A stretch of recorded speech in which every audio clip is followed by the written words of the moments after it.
ロ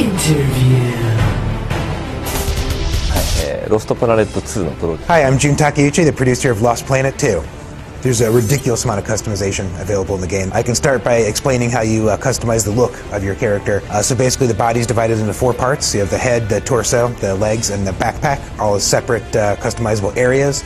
And then you can draw parts from the different kind of classes or factions of characters that appear in the game, and use these different parts in whatever way you'd like to make your own custom character visually. But it's not only the look of your character, you can also customize your weapon loadout, and this determines which weapons you pick up in the game.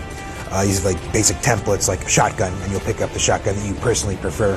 So you have a list of weapons, you pick your favorite rifle, your favorite machine gun, your favorite shotgun, etc. And you get new weapons by achieving certain conditions in the game, the same way you would unlock costume parts. And it goes beyond that even. So after you customize the look of your character and your weapon loadout, then you decide what abilities to equip. This is something that the users have wanted in the series for a while.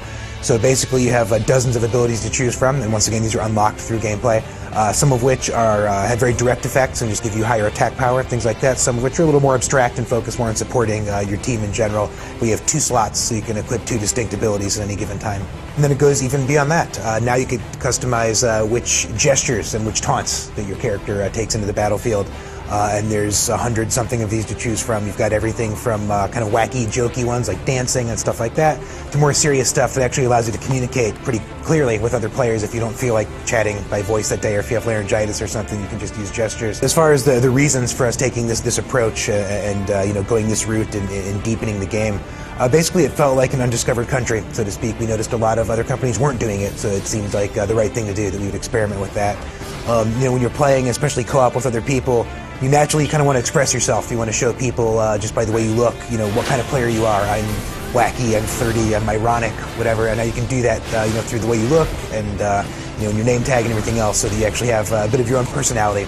So we actually did the math to figure out exactly how many combinations there were, with all the given costume parts, weapons, name tags, taunts, abilities, everything. And if you put them all together, we actually get a 1 with 16 zeros after it. I don't even know what that number's called. It's, significantly more than the entire population of the planet. So you will quite literally have only your own character. The chances of someone else having the same one are almost infinitesimal. So when it came time to make all these things, not only was, obviously making all these different, customized parts very difficult and very time-consuming, the really hard part was managing all that data and keeping track of what was what and where it was in the system. That was probably the harder of the two.